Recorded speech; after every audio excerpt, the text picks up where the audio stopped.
Christmas happy Christmas.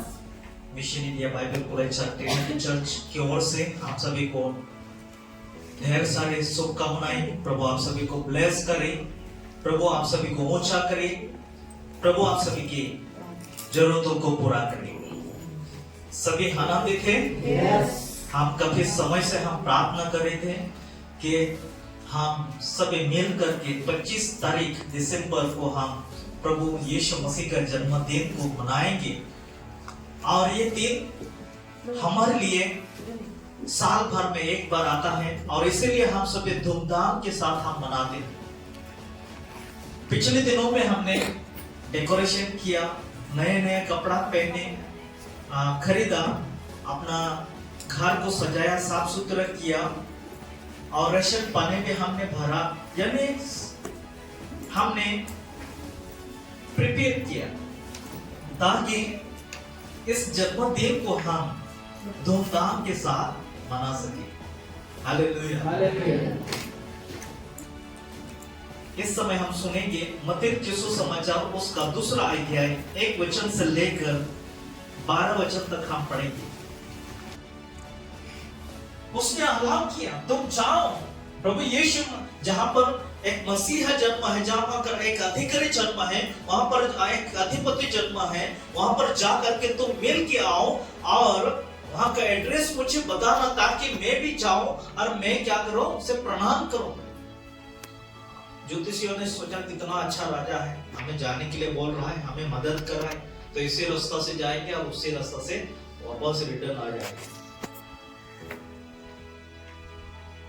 और ये ज्योतिषियों वहां से निकलते हैं और जाते जाते तारा की जो गाइडलाइन से वह कहां तक पहुंचे, बेथलेहेम तक पहुंचे। बेथलेहेम एक गांव तक पहुंचे और जहां पर तारा ठहर गया वहां पर ये लोग गए और वहां पर यीशु मसीह को पाया। हालेलुया। और बाइबल कहते हैं कि ये जो समय हो सकता है 1 या 2 साल उम्र ऑलरेडी हो चुका था। ये तुरंत ये लोग नहीं आए थे, परंतु 1 या 2 साल का उम्र का था, क्योंकि योसेफ और मरियम ने वहां पर कुछ समय को बिताने के लिए इन्होंने निर्णय ले लिया था। जब यीशु मसीह पैदा हुआ तुरंत नजरत में नहीं गए, परंतु वहां पर कुछ समय के लिए उन्होंने क्या किया, समय को बिताया। तो हो सकता है उस समय यीशु मसीह 2 या 1 साल के थे, तब ये सभी जो ज्योतिषी वहां पर पहुंच जाते हैं और वहां पर पहुंच करके क्या करते हैं, क्या क्या भेंट उन्होंने लाया, उत्तम अच्छा से अच्छा भेंट को लाया, जो सोना, क्या है, किसी को सोना भेंट दिया आपने?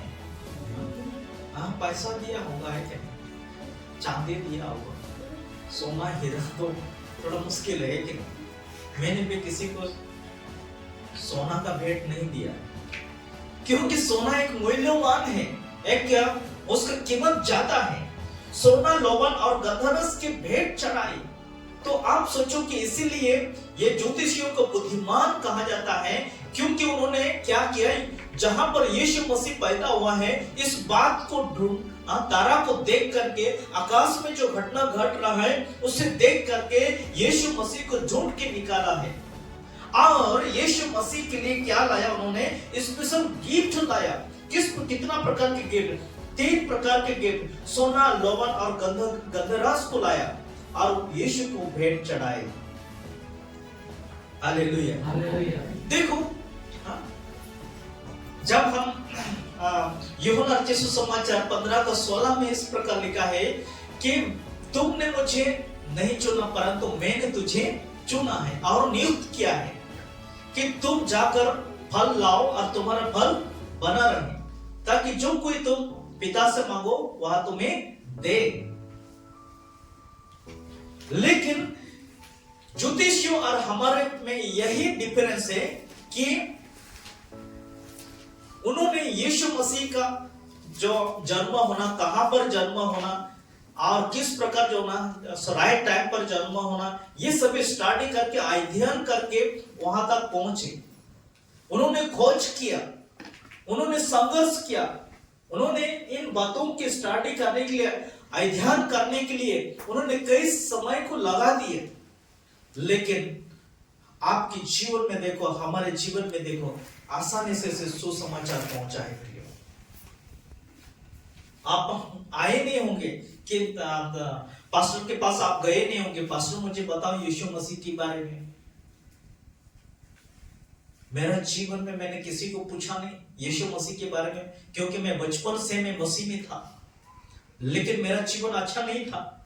मैं जाता था, आता था, वही था और कुछ नहीं था। ना मेरे पास जो एक ना मसीह का शिक्षा जो 1% में नहीं था, मेरे पास 0%, कोई उन्नति नहीं। जब मैं पैदा हुआ, मेरे मम्मी भी शायद गोद में उठा करके चर्च में लेके जाती थी और लेके आती थी। बड़ा हो गया, चलना सीखा, साइकिल चलाना सीखा, तब पे मैं चर्च में जाता था। लेकिन मेरे जीवन में 1% पे जो मसीह का जो स्वभाव है, जो मसीह का चाल चलन है, वो नहीं था प्रियो। क्योंकि आज मुझे पता चलता है कि मैं किस प्रकार के मसीह था।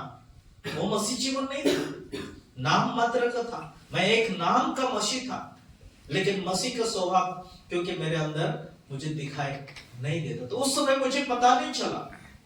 कोई भी पूछ सकता है, हाँ मैं क्रिश्चियन हूं, ठीक है, क्रिश्चियन है, आया गया, कोई परिवर्तन नहीं। लेकिन मेरा कहना है प्रियो, हमें जाना और आना ऐसा नहीं, हमारे जीवन में बदलाहट देखना चाहिए, हमें खोज करना चाहिए। और इसीलिए हमारा हर एक समय संगति होता है, ताकि हम वचन को हमारे जीवन में लागू करें, वचन को अच्छा से सुने और उसमें बढ़ते जाए और आशीष को प्राप्त करें।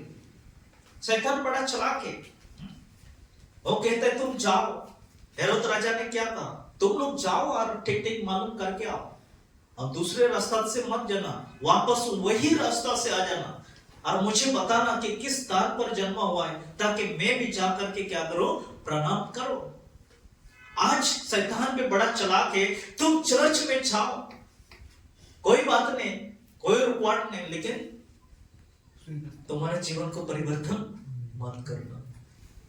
आपके जीवन से ऐसा हुआ, आप चर्च गए, हम बहुत सारे भाइयों ने गवाही को दिया, चर्च गए, लेकिन वापस बीड़ी फूकना शुरू कर दिया। और आज तो क्रिसमस है, आज तो ज्यादा पाप करेगा, बीड़ी भी मिलेगा तो फूकेगा, गंजा भी मिलेगा, ड्रग्स भी मिलेगा, तो दारू भी मिलेगा, तो जो कुछ मिलेगा है ना, छोड़ेगा नहीं। अगर कड़वा है तो भी नाक को बंद करके डालेगा। ऐसा ये क्या है, हमारे जीवन में परिवर्तन नहीं। शैतान वही चाहता है कि तुम चर्च में जाओ, कोई बात नहीं, लेकिन तुम परिवर्तन मत होना। और ये हेरोद राजा बोलते तुम जाओ और इधर मुझे भी बताना, उसी रास्ता से आना, जिस रास्ता से तुम गए, जिस कीचड़ से तुम निकाल के गए, उसी कीचड़ में वापस आ जाना। लेकिन प्रियो, आज प्रभु हमारे साथ बातें कर रहा है, तुम क्या करो, अपने डायरेक्शन को चेंज करो, आपके रास्ता को चेंज करो। और जब ये ज्योतिषी वहां पर सोए और रात को सपना में प्रभु ने बताया, जिस रास्ता से तुम आए हो उस रास्ता से वापस मत जाना, जो रास्ता मैं बताऊंगा उसी रास्ता से तुम जाना। और उन्होंने हेरोद राजा को सुना कि स्वर्गदूत को सुना, प्रभु को सुना, प्रभु को सुना। उन्होंने हेरोद राजा को नहीं सुना, हेरोद राजा से नहीं डरे, लेकिन जिस प्रकार प्रभु ने उन्हें सपना में बताया, यहाँ पर 12 वचन में लिखा है, तब सपना में यह चेतावनी पाकर कि हेरोदेस के पास फिर ना जाना, वे दूसरे मार्ग से अपने देश को चले गए। यानी उन्होंने अपने रास्ता को चेंज किया और दूसरे रास्ता से अपने घर की ओर चले गए। मेरे प्रियो, हो सकता है आपके जीवन कैसे भी क्यों ना हो, क्योंकि परमेश्वर जानता है, हर एक के हृदय को जानता है। हमारे जीवन में बदलाहट को लाना है, जिस रास्ता से आप आए हो उस रास्ता से वापस आप मत जाना। जिस प्रकार प्रभु आज आपको बता रहा है, उस प्रभु के वचन को सुनो और उसके अनुसार आपके जीवन को आगे बढ़ाओ, उसके अनुसार आपको आगे बढ़ना है। क्योंकि जिस रास्ता से आप आए हैं उसी रास्ता से आप लौट जाएंगे तो आपके जीवन में कुछ भी परिवर्तन दिखाई नहीं देगा और आशीष से आप वंचित हो जाएंगे, संघाई छुटकारा से वंचित हो जाएंगे, उस जीवन से, जीवन पाने से, मुकुट पाने से आप वंचित हो जाएंगे। आप पुराना जीवन को क्या करो, उसे उतार डालो और क्या करो, यीशु मसीह को पहन लो। यीशु मसीह के स्वभाव जिस प्रकार है उसी प्रकार आपके जीवन में, हमारे जीवन में होना जरूरी है। और यही मसीह जीवन है। दिन प्रतिदिन जैसे प्रभु में हम प्रार्थना कर रहे, वचन पढ़ रहे हैं, चर्च आ रहे हैं, तो उसी प्रकार हमारे जीवन में बदलाहट को देखना है कि सचमुच में चर्च जाते हैं तो उनके जीवन में या मेरा जीवन में बदलाहट आ रहा है कि नहीं आ रहा है। अगर आपका जिस चर्च में आप जाते हो आपका जीवन में बदलाहट नहीं हो रहा है तो कोई फायदा नहीं प्रियो, क्योंकि दूसरों को हमें नहीं दिखाना है। आप परिवर्तन नहीं होना चाहते हैं, आप चर्च मत जाना, लेकिन अगर परिवर्तन होना चाहते चर्च जाओ और आप प्रार्थना करो, अपने जीवन में बदलाहट को लाओ। कोई बच्चे जो है कल अपने घर की ओर जाने वाले हैं, जो पुराना जीवन है उसको छोड़ दो। लोग आपको बुलाएंगे, भाई बहन, है ना, वो पहले आदतें, हाँ एक बार फूक के देखो, थोड़ा एक चाक के देखो, आपको बताएंगे, शैतान बुलाएंगे, आप गए ठीक है बाइबल कॉलेज, उसी रास्ता से तुम आना। लेकिन मैं आपको कहता हूं चेंज द डायरेक्शन। अगर वो आपको बुलाता है तो उनके जीवन में और आपके जीवन में क्या अंतर है? People should say that there is lot of difference between you and them. आपके जीवन में उनके जीवन में बहुत बड़ा फर्क है। इस प्रकार लोगों को बोलना चाहिए और दिखाई देना भी चाहिए। आपकी चाल चलन, आपके व्यवहार, आपके बोली, हर बातों में चेंज होना चाहिए। तब बोलेंगे हाँ सचमुच में बाइबल कॉलेज गया था, लेकिन हमने इस भाई के जीवन में, इस बहन के जीवन में हमने बदलाहट को देखा है। देखो कितना अच्छा हो गया, पहले कैसा था लेकिन अभी कितना अच्छा हो गया। प्रियो, अब संसार के रीति के रिवाज के अनुसार हमें नहीं चलना है। हमें टोटली, हमें प्रभु ने हमें अलग किया और हमें अलग ही रहना है। प्रभु हमें डायरेक्शन देता। आज से हमें संकल्प लेना है कि हम प्रभु की कहने के अनुसार हैं, वचन के अनुसार हमें जिएंगे और उन दुनियादारी, उन नाशाओं से और उन हम विचारों से, चोरी से, पापों से हमें दूर ही रहेंगे। हम पवित्र रहेंगे, क्योंकि जिस प्रकार बुलाने वाला पवित्र है उसी प्रकार हम भी पवित्र